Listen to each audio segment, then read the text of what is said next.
Hi there and welcome to this week's Golf Equipment Q&A. I'm Valerie Melvin here with Frank Thomas, and we're in the Frankly Frog Putting Studio in Orlando, Florida, where it's our mission to help you improve your putting.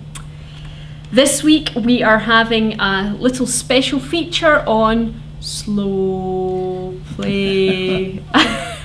We're going to give you the results of our survey on slow play that we had a few weeks ago. Thank you to everyone who took part. There were about 450 of you, so thanks to everyone who contributed.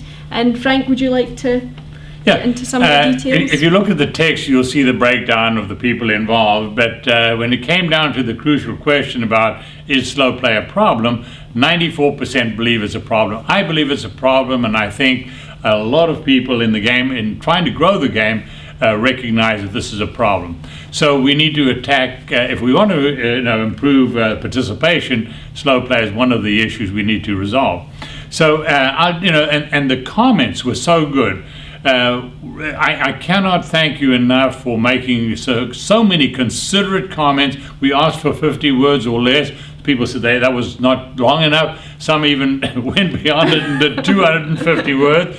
However, I would like to just cover some of the highlights of the responses. And I think, in percentage-wise, in rank order, playing ready golf is one of the comments that people say most of all. Something like 21% wanted to play ready golf. So that means have your clubs ready when it's your turn to go. Be ready to get up there when it's your turn to go. When you get to play, when you're ready to play, play. Don't worry. Don't wait for somebody else. You've got to be careful. You should give the people the honor in match play. In stroke play, there is no need for that. However, I think even in match play that most of us are playing, play ready golf, but be very careful. The next one was education. I think education is extremely important. We have to educate people how to increase their speed of play, and it's just pure etiquette and understanding. It's not a major problem, but that's what we need.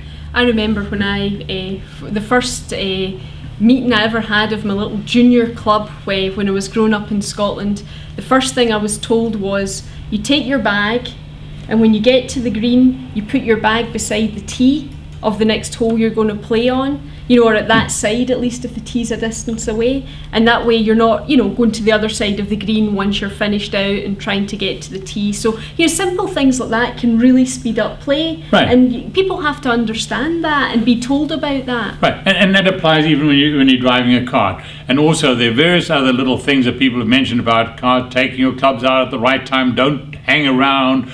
And I think those cart rules, not rules, but suggestions, need to be exposed. Yeah. The other thing is playing from the right set of tees. Now, we've been on about this for a long time, 3 or 4 years. Play from the right set of tees. That'll definitely speed up play. And I'm pleased to see that the USGA and the R&A and the PGA are taking this particular issue up and trying to promote it. More marshals. I think that's important. That'll help educate people. That is another big one. And I think, don't watch too much TV or emulate them. Watch the TV, but don't try and emulate them. That's what people are saying. A course setup is important. We don't need long rough. We need a shorter golf course. We need to cut down on the rough. And so at least it's easy to find your ball. Yes, it should be a penalty, but not losing your golf ball. Yeah, it's it's one of those things where if you're looking about in the rough for your golf ball, everything just grinds to a halt, doesn't it? Right. And with the ready golf putting, continuous putting. That's another thing that people said. Continuous putting, that'll save a lot of time. So these and a number of other little issues have been brought up, and we're going to identify all of them, and we're going to take them on to the PGA and the USGA and those people who are working on growing the game initiatives to try and help our game. And I want to thank you so much for your responses. Absolutely. Well, listen, thanks for checking in this week. We'll be back in touch next week, but until then, may the frog be with you.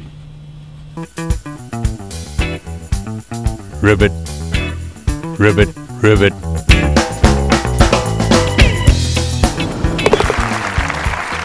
Find your frog at franklyfrog.com. Ribbit.